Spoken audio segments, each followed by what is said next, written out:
आज हम एक ऐसी कहानी को डीकोड करने वाले हैं जो सच में किसी एपिक फिल्म से कम नहीं है। एक ऐसा सफर जहां कुछ भटकते हुए बंजारे आगे चलकर दुनिया के सबसे महान इंजीनियर्स बन गए। ये सिर्फ कुछ पत्थरों की कहानी नहीं है, बल्कि इंसानी जज्बे और कुदरत के साथ उसके सीधे टकराव की कहानी है। आइए इस एक्सप्लेनर के जरिए उन आसमान छूते पिरामिडों और उनके पीछे छिपे उन गहरे रहस्यों को समझने की कोशिश करते हैं जो आज भी बड़े बड़े साइंटिस्ट का दिमाग घुमा देते हैं। तो चलिए सीधे इस सबसे बड़े सवाल पर आते हैं। जरा इस विरोधाभास के बारे में सोचिए। लाखों भारी पत्थरों से बने ये आलीशान पिरामिड बिना पहिए के, बिना किसी आधुनिक मशीन के और बिना लोहे के आखिर बनाए कैसे गए? ऐसे वक्त में जब इंसानों के पास कोई बेसिक टूल्स तक नहीं थे, उन्होंने इस इम्पॉसिबल से काम को अंजाम कैसे दिया? इस सवाल का जवाब जानने के लिए हमें वक्त में थोड़ा पीछे जाना होगा। पहला पड़ाव, नील नदी की ओर यात्रा। अक्सर महान सभ्यताओं की शुरुआत किसी आराम से नहीं, बल्कि जिंदा बचने की भयंकर जद्दोजहद से होती है। अब जरा इस टाइमलाइन पर ध्यान दीजिए। करीब 11,000 ईसा पूर्व में, जिसे आज हम सूखा और बंजर सहारा रेगिस्तान कहते हैं, वो दरअसल हरे भरे सवाना जंगलों और झीलों से भरा एक जन्नत था। वहां के लोगों ने 7,000 ईसा पूर्व में दुनिया का पहला स्टोन कैलेंडर तक बना लिया था। लेकिन करीब 5,500 ईसा पूर्व पृथ्वी की धुरी में एक बेहद मामूली सा बदलाव आया। बस कुछ डिग्री का झुकाव और पूरा का पूरा मौसम ही बदल गया। सदियों पुरानी झीलें सूख गईं और वो हरा भरा इलाका एक जानलेवा तपते रेगिस्तान में बदल गया। लोगों को पानी की तलाश में मजबूरन अपना घर छोड़कर पलायन करना पड़ा। अब आते हैं दूसरे हिस्से पर, नदी को नियंत्रित करना। तो इस जानलेवा सफर के बाद उन प्यासे और थके हारे लोगों की नजर पड़ी एक विशाल नीली लकीर पर, यानी नील नदी। और ये बात बिल्कुल परफेक्ट तरीके से दर्शाती है कि कैसे जरूरत ने उन्हें दुनिया का सबसे पहला इंजीनियर बना दिया। देखिए, नील नदी हर साल भयानक बाढ़ लाती थी, लेकिन जब पानी उतरता तो अपने पीछे काली बेहद उपजाऊ मिट्टी छोड़ जाता था। इन लोगों ने इसे नोटिस किया और उसमें गेहूं और जौ बो दिए। लेकिन बात यहीं खत्म नहीं हुई। फसल को सूखने से बचाने के लिए उन्होंने नहरें खोदी और जब अनाज जरूरत से ज्यादा होने लगा तो उसे गहरे गोदामों में बचाकर रखना शुरू कर दिया। मतलब जो लोग कल तक भटक रहे थे, अब उन्होंने एक ही जगह बसना सीख लिया था। अब जब अनाज और दौलत बढ़ी तो जाहिर है लूटपाट और खौफ भी बढ़ा। इस पूरे सिस्टम को कंट्रोल करने के लिए शासकों का जन्म हुआ। शुरुआत में मिस्र दो बिल्कुल अलग दुनियाओं में बटा था। एक तरफ दक्षिण का दुर्गम पहाड़ी इलाका यानी अपर इजिप्ट और दूसरी तरफ उत्तर का समतल मैदान यानी लोअर इजिप्ट। फिर आज से करीब 5,000 साल पहले राजा नार्मर नाम के एक महाबली शासक आए और उन्होंने इन दोनों को मिलाकर दुनिया का सबसे पहला अखंड मिस्र साम्राज्य खड़ा कर दिया। अब इतनी विशाल आबादी को संभालना कैसे था? इसके लिए शासकों ने एक बहुत ही तगड़ा साइकोलॉजिकल मास्टर स्ट्रोक खेला, जिसे मात कहते थे। उन्होंने जनता के दिमाग में यह बैठा दिया कि अगर समाज में न्याय और कानून नहीं होंगे तो इस पूरी दुनिया का बैलेंस ही बिगड़ जाएगा। और बस इसी डर और बैलेंस के नाम पर जनता से भारी टैक्स वसूला जाने लगा और पूरी व्यवस्था को एकदम कड़ाई से लागू कर दिया गया। और आप अंदाजा लगाइए इस साम्राज्य के पास कितनी दौलत थी। नील नदी उस वक्त का सबसे बिजी ट्रेड रूट बन चुकी थी। ये लोग पैपिरस की नावों में अनाज भरकर ले जाते और बदले में लेबनान से देवदार की लकड़ी, सिनाई के पहाड़ों से चमकता हुआ तांबा और नूबिया के रेगिस्तान से टनों सोना लेकर आते थे।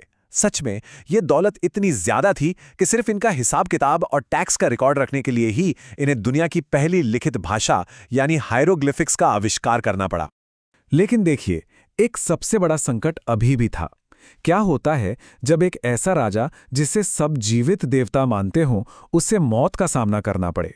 शासक जानते थे कि अगर मरने के बाद उनका शरीर आम लोगों की तरह मिट्टी में मिल गया और सड़ गया तो जनता के दिलों से उनका खौफ और रुतबा दोनों खत्म हो जाएंगे। सत्ता हमेशा के लिए ढह जाएगी। यहीं से शुरुआत होती है हमारे तीसरे पड़ाव की, ममीकरण का रहस्य।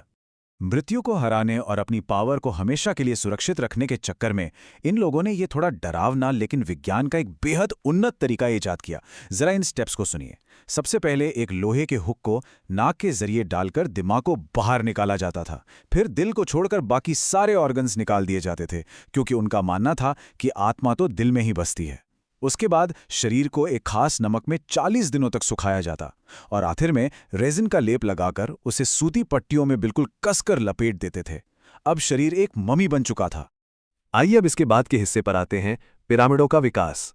खैर, सिर्फ ममी बनाना ही काफी थोड़ी था। इस अमर शरीर को मौसम और लुटेरों से बचाने के लिए एक ऐसी अभेद्य तिजोरी चाहिए थी जिसे कोई तोड़ न सके। आइए देखते हैं ये कैसे हुआ, क्योंकि ये आर्किटेक्चर रातों रात नहीं बन गया था।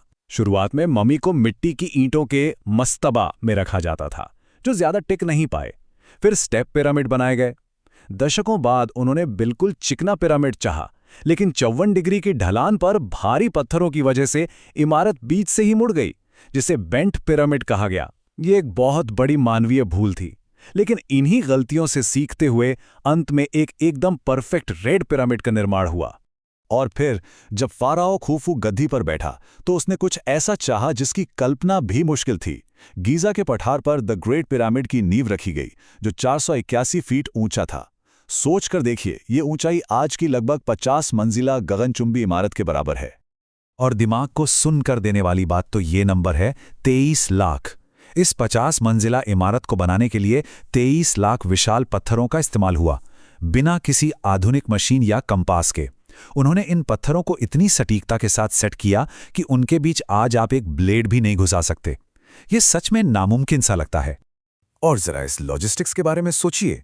इनमें से कुछ पत्थर जो 50-50 टन के थे, उन्हें 800 किलोमीटर दूर असवान से लाया गया था। कैसे? नील नदी में बाढ़ के वक्त उन्हें विशाल नावों पर लादा गया और फिर लाखों मजदूरों ने उन्हें गीली रेत पर बड़ी बड़ी लकड़ी की स्लेज खींचकर पिरामिड तक पहुंचाया। रेत पर पानी डालने से घर्षण कम हो जाता था और स्लेज आसानी से फिसलती थी। ये इंसानी पसीने, कड़े संघर्ष और इंजीनियरिंग का एक कैसा कमाल का कारनामा है। फराओ को लगा कि उसने मौत को हरा दिया है, लेकिन एक बड़ा सवाल।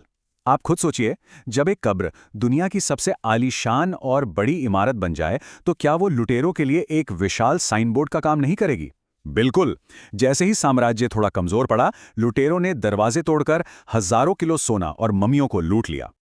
और यहीं से कहानी मुड़ती है हमारे आखिरी हिस्से की तरफ, आधुनिक रहस्य। इस भयानक लूटपाट को देखकर बाद के राजाओं ने पिरामिड बनाना ही बंद कर दिया और गुप्त घाटियों का रुख किया। 1922 की इस खोज को देखिए। हॉवर्ड कार्टर ने वैली ऑफ किंग्स में राजा तूतनखामून की एक छोटी सी जल्दबाजी में छिपाई गई कब्र ढूंढ निकाली। वो राजा सिर्फ 19 साल की उम्र में मर गया था, लेकिन उस एक छोटी सी कब्र के अंदर 5000 से अधिक बेशकीमती वस्तुएं ठूस-ठूस कर भरी हुई थीं। सोने के रथ, जादुई हथियार और मम्मी के चेहरे पर 10 किलो का शुद्ध सोने का मुखौटा। जरा दौलत का लेवल सोचिए। तो सबसे अहम बात यह है कि अगर एक छोटे से राजा की जल्दबाजी में बनी कब्र में इतना अथाह खजाना था, तो उस 50 मंजिला the great pyramid of Giza में क्या होना चाहिए था। लेकिन जब खोजकर्ताओं ने ग्रेट पिरामिड का मुख्य कक्ष खोला तो वहां क्या मिला? कुछ नहीं। कोई मम्मी नहीं, कोई खजाना नहीं, यहां तक कि दीवारों पर कोई हायरोग्लिफिक्स भी नहीं। सब कुछ बिल्कुल खाली। और इसी बात ने इतिहास की सबसे बड़ी बहस को जन्म दे दिया। तो क्या वो 23 लाख पत्थरों का पहाड़ सिर्फ एक खाली कमरे के लिए खड़ा किया गया था? 1980 के दशक में ओरियन कोरिलेशन थियरी ने एक नया ही नजरिया दिया। इसके हिसाब से गीजा के तीनों पिरामिड आसमान में ओरायन बेल्ट के 3 तारों के साथ बिल्कुल एक सीधी रेखा में हैं। पिरामिड का साइज उन तारों की चमक से परफेक्टली मैच करता है। मिस्र के लोग मानते थे कि वहां मृत्यु के देवता उसीरस रहते हैं। अब बिना किसी दूरबीन के इतना सटीक खगोलीय नक्शा जमीन पर कैसे बनाया गया, ये आज भी एक बहुत बड़ी मिस्ट्री है। और अगर आपको लगता है कि मिस्ट्री यहां खत्म होती है, तो 2015 के स्कैन पिरामिड्स प्रोजेक्ट को देखिए। जब 8 इंच की संकरी सुरंगों में छोटे छोटे कैमरे वाले रोबोट्स भेजे गए, तो 200 फीट अंदर जाके वे एक रहस्यमयी पत्थर के दरवाजे पर रुक गए, जिस पर तांबे के 2 पिन लगे थे। जब बारीक ड्रिल करके देखा गया तो पता चला कि पीछे एक और दरवाजा है। और लेटेस्ट स्कैनिंग ने तो यह भी साबित कर दिया है कि पिरामिड के ठीक बीचों बीच एक बहुत बड़ी खाली जगह, यानी एक वॉइड मौजूद है, जहां आज तक कोई इंसान नहीं पहुंच सका है। तो क्या सच में इन छिपी हुई जगहों पर कोई खोई हुई उन्नत तकनीक मौजूद है, या फिर ये सिर्फ उन खानाबदोशों से इंजीनियर बने इंसानों की उस प्रतिभा का अंतिम प्रमाण है जिसे समझना हमारी आज की टेक्नोलॉजी के बस का भी नहीं है? खैर, कारण जो भी हो, एक बात तो पक्की है, प्राचीन मिस्र की ये कहानी सिर्फ कुछ पत्थरों के निर्माण की नहीं है, बल्कि इस बात का सबूत है कि इंसानी क्षमता की सीमाएं कितनी अनंत हैं। आज के इस विश्लेषण में हमारे साथ जुड़ने के लिए बहुत बहुत शुक्रिया। अगर इस कहानी ने आपको सोचने पर मजबूर कर दिया है तो समझ लीजिए हमारा काम हो गया।